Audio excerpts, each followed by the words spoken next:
If you find your passion, you're going to have this tremendous energy. It's sustainable energy. But momentum requires you always do the next thing to keep the momentum going. And the reason you get yourself in a passionate place is so that you change your life, and the only thing that changes your life is making a decision.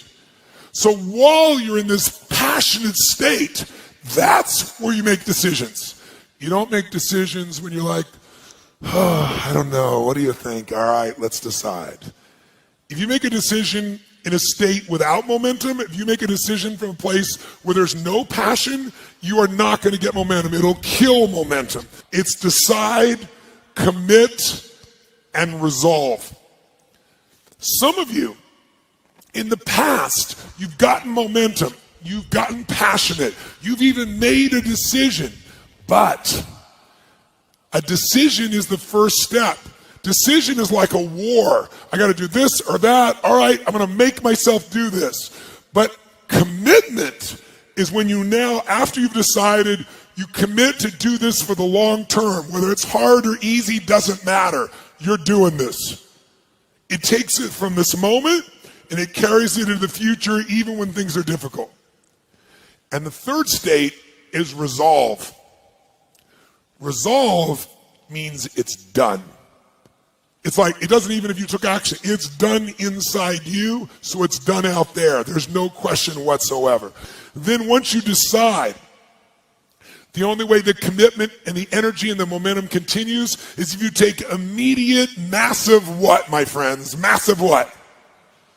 Write down in your notes, massive action is the cure-all. Massive action is the cure-all.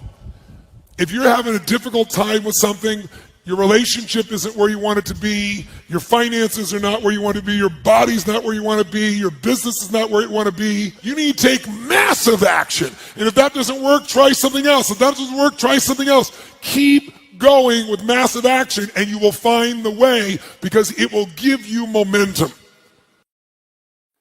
If you want to grow a business, I can teach you 1 million strategies that will change you overnight. And if I get you to use a strategy and grow your business 30% like that, you are going to get so excited that your story about your business will change, won't it?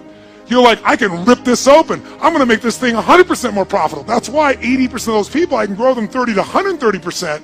Because once I get into momentum, people's story changes. And when their story changes, the third and most important thing changes, their state. Because that's what really changes it all.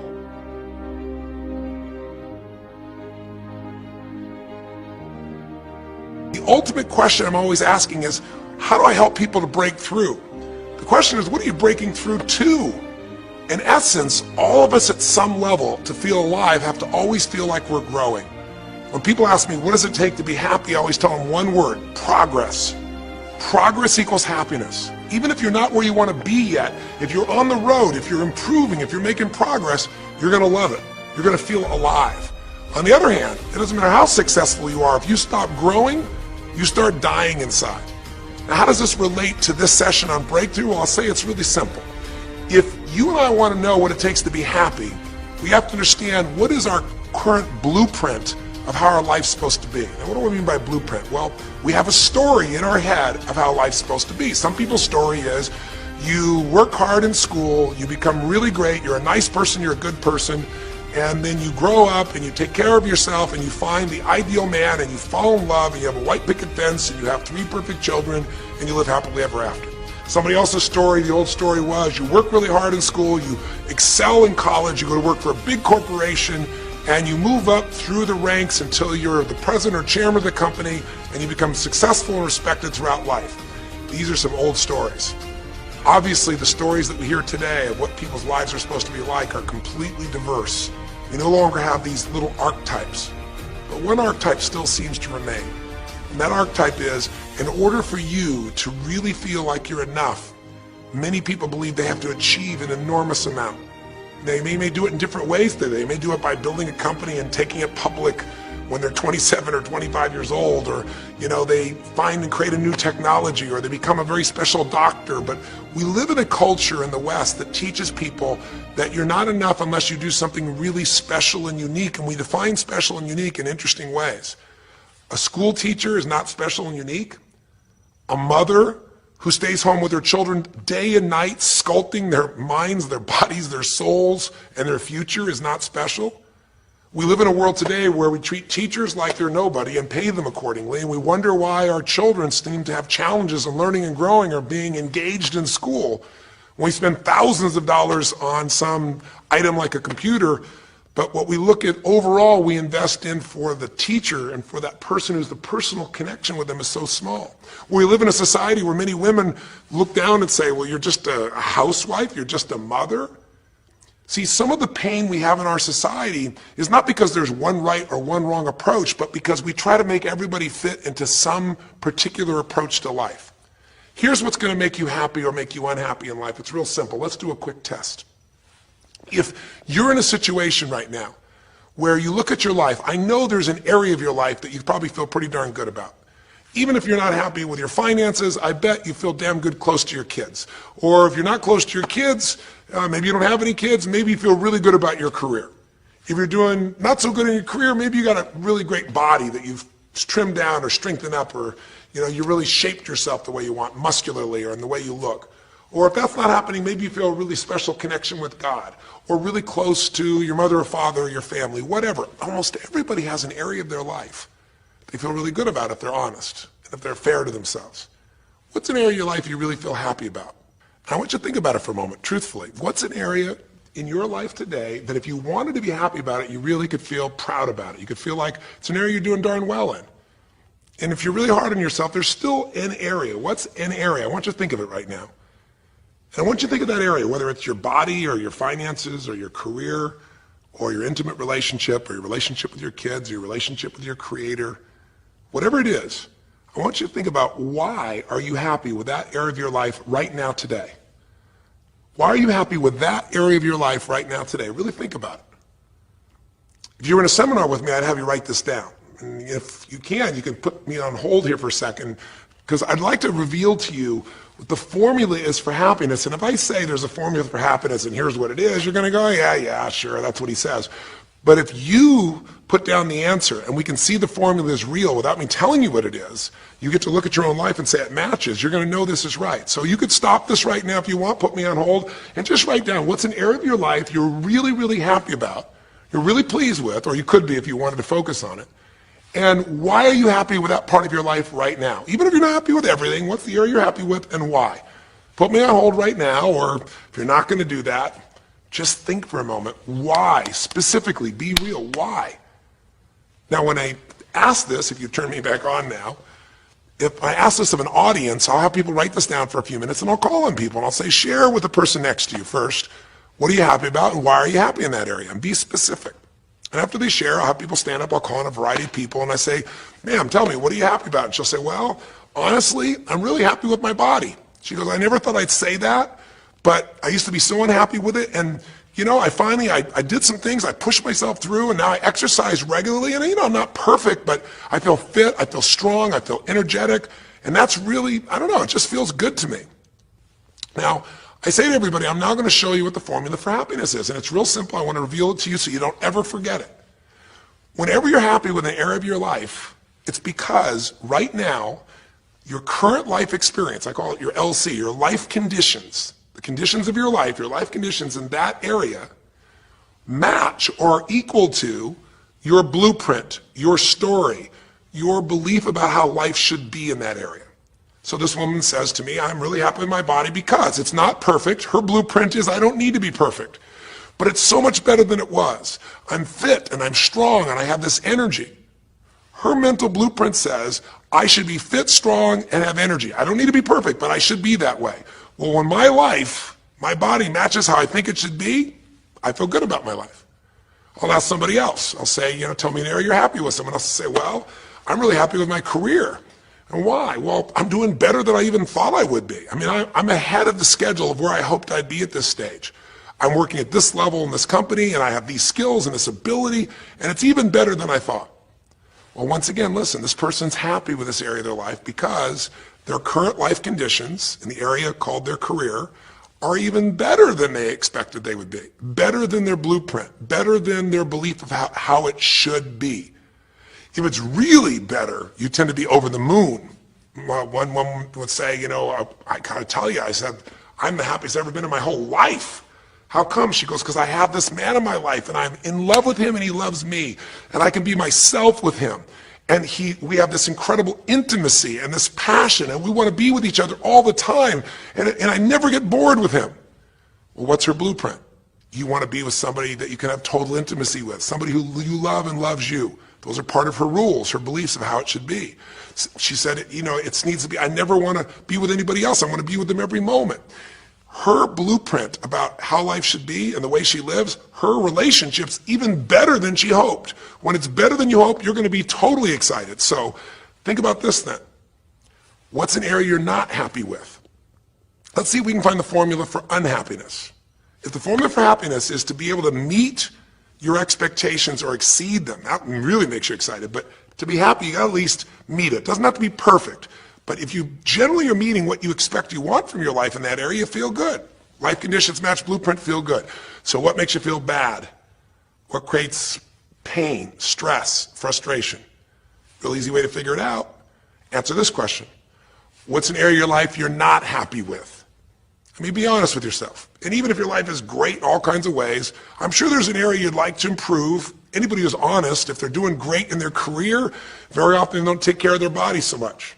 If they're really focused on their body, very often they find themselves in a position where they're not spending enough time with their kids. Or if they're spending time with their kids, their intimate relationship's not doing so well. Because it's the nature of human beings to focus on areas they feel comfortable with and strong in and give those time. And the areas they don't feel so strong and they go, I don't have time for it. What they're really saying is, I don't feel very competent in that area. So what's an area of your life that you are not as happy with? I mean, it's healthy, honestly, to look at areas and say, I don't like it, I want more. This whole concept of a breakthrough is about how do I close the gap between where I am right now and where I want to be. That's what we're here to do. It's like, here's where I want to be, here's where I am. It's healthy to see there's a gap. That makes me have this hunger, this drive to grow, to feel alive, to expand as a human being. So is it your body? Is it your finances? Is it your career? Is it your spiritual life or lack thereof in terms of feeling connected in that area? Is it your kids?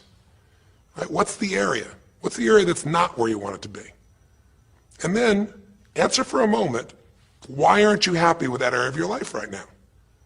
Why specifically today are you not happy with that area of your life at this stage of your time of your life? Again, you can stop this and write it down. Might be useful for you. Or if you're going to keep it running, stop it and you'll turn it right back on and I'll kick into it. Do that now.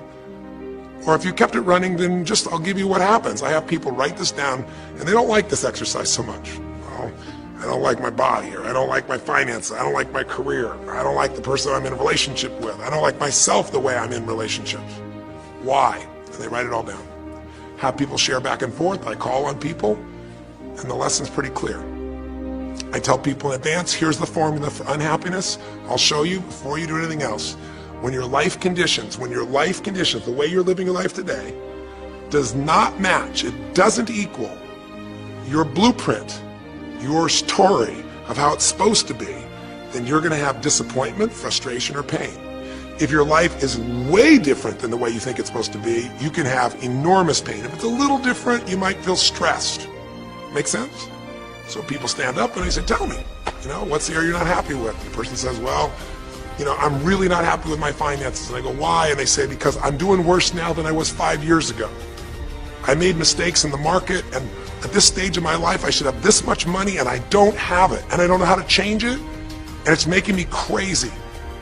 And why are they crazy? You say, well, because they don't have their economic needs met. No, you cannot have your economic needs met, and you can still be okay. But when you have an idea, this is what my need is, and I did the wrong thing, my life doesn't match how I'm supposed to be, that's when people get a little crazy. See, think about it. If you grew up taking care of folding your own clothes, making your own meals, going to the store, doing the grocery shopping, cleaning the bedroom, cleaning the house, vacuuming, taking out the trash, and you did that your whole life, then if you have to do that later on, you don't feel like you have economic pain because you don't have a maid. But if you grew up in an environment where everything was done for you, you never have to work, and now suddenly you have to work incredibly hard to just pay enough money to pay your bills, and all of a sudden food is building up and the house is dirty and your clothes aren't folded and nothing matches, you might find yourself really angry and frustrated because you have a different story about how life's supposed to be than how it is. Someone else will say, well, I'll tell you why, because I'm in a situation now where, I'm 30 pounds heavier than I should be. Should be is the key word. There are people in all cultures who love being big. There are people that will walk around and someone else might think they're massively overweight, but they're going, I own this, honey, and they really, truly, they match their blueprint. Big is beautiful, because their idea is big is beautiful. I'm big, that's beautiful, matches my blueprint. Rock and roll, I'm happy as can be. Somebody else can look like a twig and be stressed out saying, I hate my body. Because their blueprint says I should be the skinniest thing on earth, and I'm not skinny enough. Am I making sense? When your life conditions don't match your blueprint, you're going to have pain. But here's when you suffer. When I ask people, who here has been through the dark night of the soul? Who's been here in a situation where you feel like life isn't worth living, or we feel like a pain that just will never go away? And a lot of people write down those experiences, like Joaquin. So you'll begin to understand what the issue is I'm talking about here. Joaquin, if you recall, was in a situation where this man felt like there was no reason to live. He couldn't work, he couldn't do anything, his life was worthless. Why did he think that? Because he had a blueprint. And his blueprint said, I need to be an NBA basketball player, at least a professional basketball player. I need to be able to make money and have this great lifestyle, because that's what makes me worthwhile as a human being. That's what makes my family respect me. My mother, my uncles, my aunts. I'm the successful one in the family, and I make the money. I support everybody. He's a good man. He didn't come just to be successful. He took care of his mother, his family. He tried to be an inspiration for people. Joaquin Hawkins is a man who was always going out on his free time and training kids and showing them the pathway to freedom, how they could play basketball and get free like he did and get out of the inner city. So this man was not a selfish man, but he knew this is the way to be worthwhile. This is the way to be able to give to people. This is the way to take care of your family. And all of a sudden, one night, what happened? That way was taken from him. He has a stroke. And in the middle of the night, his life conditions make it impossible to be who he has to be, or he feels like he's worthless. You get it? We have an identity. We have a story of how we're supposed to be. And if life somehow gets in the way of that story, we feel pain. But if we feel we have no control, that's when we go into suffering. See, it's one thing to say my life doesn't match my blueprint, I got to lose weight. That might stress you out. Or my life doesn't match my blueprint, I'm not in a relationship, I got to get in one. That might motivate you even. You might not like it, but you're going to find a way to get in one. Or my career doesn't match how I should be, you could change it. But when you start believing that your life doesn't match your blueprint, and you have no control to change it, you're helpless, that's when people suffer. And so this week, for your breakthrough, it's a chance for you to start to take a look at your blueprint anywhere you're really having pain. Hey, look, if you're doing great in some area of your life, celebrate it, of course, and I'm sure there are many areas you are. But life is really a series of growth spurts. I mean, two things in life make you feel alive: growing and giving. And what's really wonderful about this man, Joaquin, is he was constantly growing, trying to get better, trying to be a better teammate, a better basketball player. Think about it. When he didn't make the teams and he didn't make the NBA, he didn't give up. He worked even harder. The guy was always striving to become something. And he became it, and he achieved it, and then life took it from him. Isn't that the common denominator with so many of the people in the stories of this 6-part series that you saw, these 6 specials? I mean, Frank and Kristen had a blueprint of what life was supposed to be about.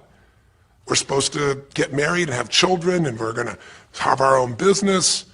And all of a sudden, life doesn't match the blueprint. And suddenly, there's depression. Because in their case, they said there's nothing we could do. But they were wrong. They were wrong because they discovered, and Frank discovered, I can make a difference in my wife. The chair, even though I didn't create this and didn't ask for it, this chair does not define me. I can become more than I was before. I can have the impact with my wife. I can have children. We had to change his blueprint because we couldn't change all the conditions of his life. Does that make sense? I couldn't get him to physically walk again. Maybe someday he will, but we can't count on that. What we got to count on is that he can be fulfilled by seeing he isn't helpless. And I did that through a series of experiences that violated what he thought he couldn't do. The same thing was true with almost every one of the people we worked with at some level. And in Joaquin's example, it was also true. Joaquin said, well, I can't ever have this quality of life again because I'm not a professional basketball player. And he was locked into that mindset, and all of us get locked at times. But to his credit, to a system of steps, we were able to break him out of that. We were get him to see that he isn't helpless. Because here's your choice. Watch this now. If you're suffering, if you're in pain, your life doesn't match how you think it should be, and you think you're helpless to change it, now you have only three choices. Choice one, blame something. And that's what Joaquin did, if you recall. He blamed his coach. He blamed what happened to him. And of course, these things were outside his control. But he blamed his coach. And a big part of the healing, if you watch this session, was bringing his coach in and getting him to see, hey, you know what, all that anger, all that resentment inside of you, Joaquin, A, it's not based on the truth, and B, like Nelson Mandela said, you know, having resentment in your soul is like drinking poison and hoping that your enemy will die. It doesn't work that way. And when Joaquin was able to break out, his breakthrough was a change in perception, to realize this coach wasn't stopping me. I just felt like I lost everything, and so I don't know how to change it, so I'm looking for something to be mad about, someone to blame, so I don't have to blame myself, or I don't have to feel so helpless. Because when you're angry, you don't feel so helpless. You feel strong for the moment, even though it's a fake strength. When he was able to make that breakthrough, he could stop blaming, because these are your three choices. When life doesn't match how you think it should be, blame something. An event, someone else, or yourself. As we talked about earlier in the series, blame games just destroy you. There's no progress when you blame. For the moment you feel okay, but nothing changes. What are your real choices? You only have two choices in life. If life doesn't match your blueprint, you either have to change your life. That is, you got to say, you know what, my body isn't there, I'm going to go work out. My relationship isn't there, I'm going to change it. You know, I'm not making what I got to make, I'm going to retool, I'm going to get a new skill, I'm going to go back to school, I'm going to start a business, I'm going to do something. You have to do something to change your life. Or, in order for you to be happy, if you can't change your life, you're going to have to change your blueprint. Usually in life, it requires a little bit of each. Does that make sense? And if you change your life and change your blueprint, you can have an extraordinary life. And what you witnessed this man do was, once he let go of his anger and his denial, once he started to look at things, he began to find, by spending time with his family, that he was worthwhile being loved whether he played basketball or not. Of course, professional basketball was no longer a part of it. And we got to get Joaquin to shift that. And Joaquin is a metaphor for all of us. Because all of us are going to have times in our life when what we want or think life should be like isn't going to match how life really is. Those moments, if we blame, our life goes into pain. If we change, we can change our life and match our blueprint. But we have to also know when it's not within our control. And that's how we're able to make a shift and change what our story is for our life, what our expectations are, not by lowering them, but by changing what that model really is. I hope this makes sense to you. I'll give you a great example. Years ago, I do a lot of work with business people, celebrities, people of all kinds of walks of life. And I was dealing with a group of people, and they knew a very, very powerful celebrity. And to give that person privacy, I won't tell you too many details, so you can't figure out exactly who it is, but it would be a person who was very successful as a woman, who was extremely attractive by cultural standards, a woman who's had a lot of dear friends, a lot of deep respect, so great skill, great ability, extremely talented, quite attractive, quite wealthy in financial terms, and lots of great friends. This would be, for most people's idea, the ultimate blueprint. If your life matches that description, you must have an incredible life. But ironically, this particular individual, as famous as they were, was depressed all the time. They had seemingly everything, and yet the person was depressed. How do you get depressed when you're smart, and you're strong, and you're beautiful, and you got great friends, and you're rich, and you're famous? Well, it's real simple. People said, I don't know what it is. Everyone's tried to help her. She's been through counseling. She's got all these different drugs. Nothing's working. She's taking antidepressants and she's still depressed, which is not uncommon, by the way. Because if you change the way you feel physically, but you still see your life doesn't match how you think it should be at some level, and you feel like you're helpless to change it, you're going to be depressed. So I said, bring her to me. I said, I can help her. I know that sounds like hyperbole, but I absolutely can help her. Well, how do you know that, Tony? Because I already know what the problem is. I know if someone's depressed, it's because they feel helpless because their life doesn't match how they think it should be. I just don't know what her blueprint is, but we'll find out what it is, and we'll either help her change her life, or we'll help her change her blueprint, or both. Long story short, and very quickly, I'll tell you the core of it. She came to me and she spent maybe the first half an hour telling me, apologizing, saying, I know I should be happier. I know it's silly for me to be depressed. I don't know why I'm so depressed. I know I should be grateful for what I have, and I am grateful. And it was all these reasons why she knows she should feel good, but still didn't. And I tried to finally explain to her, listen, I don't care about that. I care about you. The fact that you're not happy has nothing to do with what you have or don't have. The fact that you're not happy is that your life doesn't match the way you think it should be. And you have some idea of how you think it should be. And worse, if you're this depressed after all this time, you feel like you can't do anything. You have no power to change it. You feel helpless. And she looked at me in a certain way, and I said, so what is that? What did you want your life to be like? She goes, well, it sounds stupid. I said, it's not going to sound stupid to me. She said, well, I don't know. I just always, since I was a little girl, dreamed that I would be married, and I would have 3 basically perfect children, and they would love me totally, and I loved my husband, he loved me, and I said, okay, so how's that working for you so far? And she said, well, I think you know, she's a pretty famous person. She said, I'm divorced twice, I have no children, and I'm now X age. And to give you a clue, that age would be an age where having a child, your own natural child at least, barring a medical miracle, is not going to happen. So I said to her, well, why don't you just adopt? She goes, no, that's not it. And so what I had to dig under is, remember we talked in one of the earlier sessions about there's the surface problem and then there's the deeper desire or need. So I said to her, I said, well, what if you couldn't have the husband but you could have the kids? And she smiled and she said, I'd take that. I said, well, why not adopt a kid? She goes, no, it has to be my own blood children.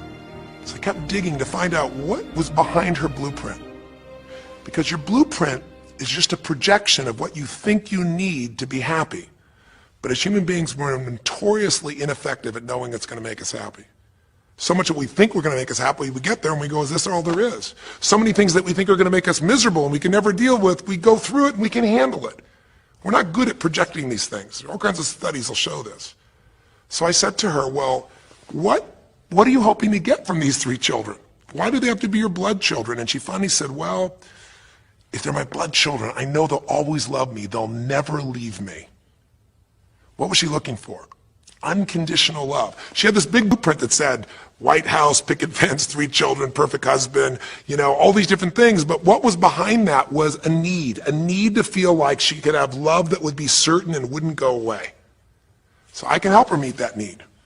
So I said to her, I said, well, maybe one reason you don't have a husband is because every time you look at one, you're trying to figure out if he's going to get you those 3 kids in time and how that's going to happen. And maybe he feels a little stressed when you're looking at him this way because he can feel what's going on behind your bed, even if he doesn't know what the words are. And she started to laugh. She goes, I guess I've probably been that way a good portion of my life. And she goes, people wonder, why I'm so uptight. I said, you're uptight because you felt like you're running out of time trying to meet some picture. But I said, all you really want is love. I said, don't you have a lot of love in your life? Tell me about your friends. And gradually, I got her to start seeing this love that she was trying to get was already here. It didn't match the picture. Maybe we could paint a new picture of what life could really be like and make sure that picture met her deepest needs. That's basically what we did with Joaquin. Joaquin wanted to be a professional basketball player because he loved basketball, yes, but also because he wanted to be that man who was a leader. He wanted to be the man who was the good man. He wanted to be the one who brought energy to people. He wanted to be the man people would look up to. He wanted to be the man who could take care of his family in style, all of his family, not just his daughters and his wife, but other people as well.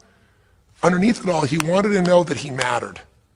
And through the process that you saw in this show, he began to find out that he didn't need to be angry at the world, that yes, his blueprint was taken from him, but his soul and his ability to be a special human being that could touch other people was not taken from him. That maybe his real gift was his ability to inspire young kids, his ability to get himself to do whatever it took. How did he become a professional basketball player? Unbelievable discipline, unbelievable drive.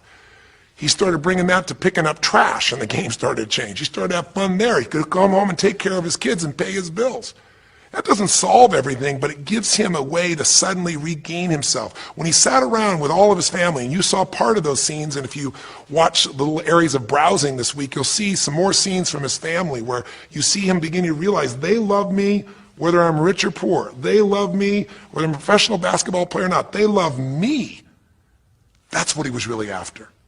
And when he got that, it allowed him to let go and say, I can do other things. That doesn't mean he won't have challenges. We're all going to have challenges in our life. It doesn't mean that at times he won't wish he's doing more. But he's no longer stuck. He's broken through because he now knows I have control. I can change my life or I can change my blueprint. And when I do, I can fulfill it. I can start to feel that aliveness. Now here's the trap.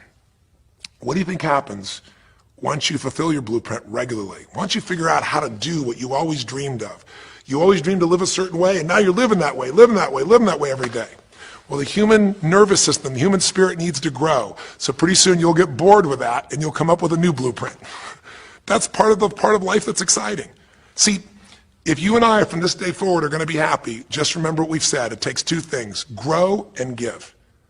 A meaningful life comes from growing, that sense of progress, and it comes from having life not just be about me, but about we, doing something that makes me feel connected to other people besides myself.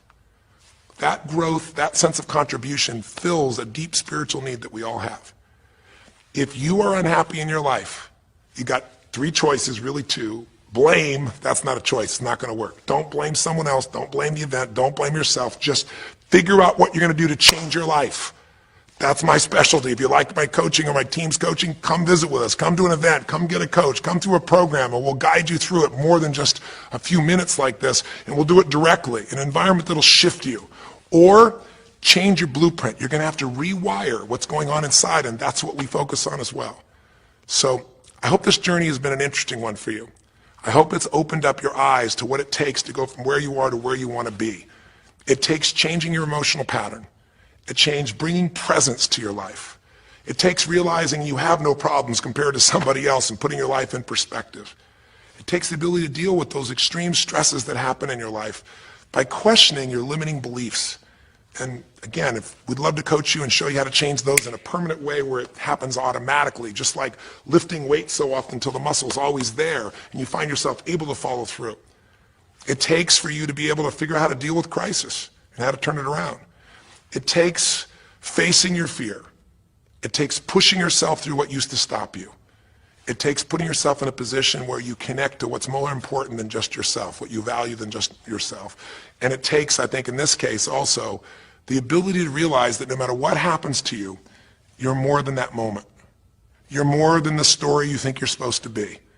And that even when you're not matching what you think you need to be, maybe there's a reason for that. Maybe you're having to find a different part of yourself that's going to fulfill you at a much deeper level. Sometimes failing to get your goal gives you your destiny. I can't tell you how many people I've known over the years who had an idea of what they thought their life was supposed to be like, and they didn't achieve it, and they felt miserable and upset and frustrated, and one day an opening happened and they went, oh my God, thank God that didn't happen. I think it's Garth Brooks had a great song, and it's a song about when he was in high school and he was in love with this girl, infatuated with her, and she didn't even know that he existed. And he prayed to God every day that she would notice him, that she would fall in love with him. And then sure enough, she never did. He was so disappointed. His blueprint didn't match. His life didn't match it because she didn't even know he existed. And he felt this suffering. He could do nothing to turn it around.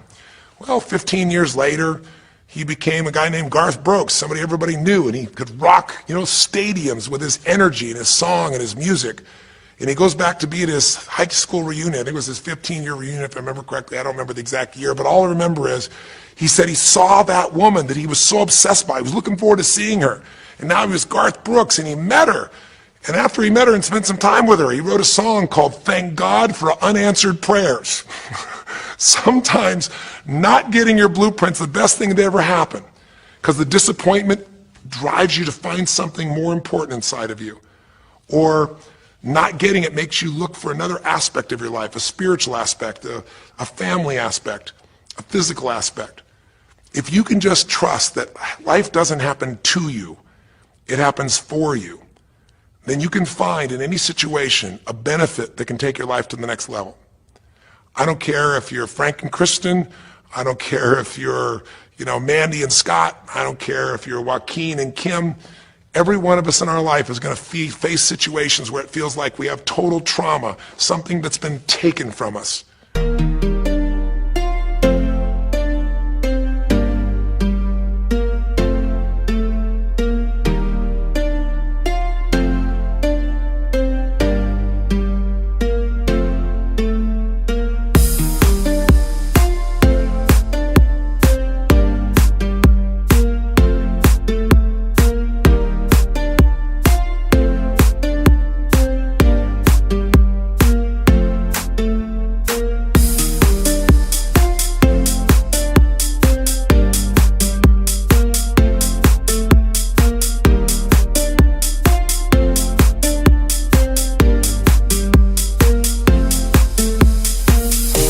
The real question is, what are you going to do with it? Some people just live in their story of what they don't have, and they have the right to do that. If Frank and Kristen lived in pain and felt bad, we'd all say they have the right to do it. It's the difference between what you have the right to do and what you deserve to give yourself and others. We have the ability to transcend whatever happens to us. There's something called post-traumatic growth. Very few people know about it. Two people go through the same stress, one's destroyed, the other grows. What's the difference? The people that grow will not give up. They don't have any excuses. They find the way to break through whatever it takes. And when they do, three things happen. Number one, they realize who they really are and what they're capable of. They realize they're so much stronger than they thought they were. And number two, they deepen all their relationships. You want to know who really cares about you, who you love and who loves you? Go through some tragedy, go through some hard times. All your Facebook friends go away. Your real friends, your real family shows up for you, and you show up for them, and it deepens your relationships. And the third thing happens, if you can push yourself through and break through whatever challenges life gives you, is each time you have a breakthrough, you get stronger. And it almost like builds a psychological immunity in you, where suddenly, all of a sudden, it's like stuff happens, you know stuff's going to happen, and you're not scared of it anymore. Because after you've been through a stroke, after you've been through, losing the use of some of your body or senses, after you lose a family member and you break through to that, you get to the other side, it's like, give me your best shot, life. It's almost like there's this psychological immunity that says, I'm ready for whatever life will give me. I don't want challenges, but if they're here, I know I can handle them. That strength of spirit is what creates a sense of freedom and joy in life. And that strength of spirit basically comes from living a life where you are constantly and never-ending thinking a way to improve yourself and to help others. That's my mission, and if we can serve you again in the future, I hope you'll check us out. There's 3 ways you can continue to participate with us. You can come to an event, come have an experience with us live at a weekend at our Unleash the Power Within or our Date with Destinies. I think you'll find it's very different than just sitting here talking to you quietly, sitting in front of your computer screen. It's a rock and roll environment. It's like going to the ballpark and having one person sitting there talking to you versus being in the ballpark or the rock and roll concert, with 50,000. There's an energy and a power that comes from it. Second is there's immersion. Here we talk for an hour, there's distractions and emails. There it's total focus, and we go for immersion where literally what we did here over 6 weeks, a few little conversations, all that happens over and over again multiple times a day, and you get that shift. So come to an event or call up and get a coach. We have people that you can work with and have a free coaching session and make sure it's really valuable for you. But these are people that can check in with you to help make sure you break through, you make the changes you want to make in your career or your finances or your body or your emotions or whatever area matters to you. And finally, lastly, and probably most importantly, every day you got to feed your mind.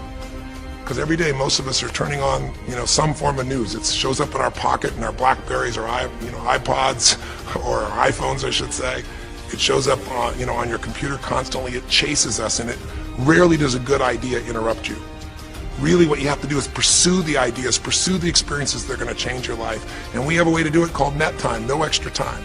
a way where you can keep feeding your mind the stuff that really matters with some products or services. So if you're interested in any of those things, be sure to click on your interest of an event or interest in having a free coaching session, or maybe try one of our audio programs, because the other challenge here is with video, you got to sit here potentially and watch me, but with audio, you can do it while you're working out, you can do it while you're cleaning the house, you can do it while you're driving in the car, while you're getting to work. We'd love to continue serving you in any way we can. I know I've gone long in this session, but I really want you to think about, how can I give my life the way I want it to be? The way I do it is I figure out what my blueprint is and I update it for what life is. I change my life, match my blueprint, and suddenly my life feels full and alive. Thank you for the time that we spent together here. I've really enjoyed our time, and I hope that this breakthrough series reminds you to never settle for less than you can be. Never settle for less than you can give or you can share. Live strong, live with passion, and God bless.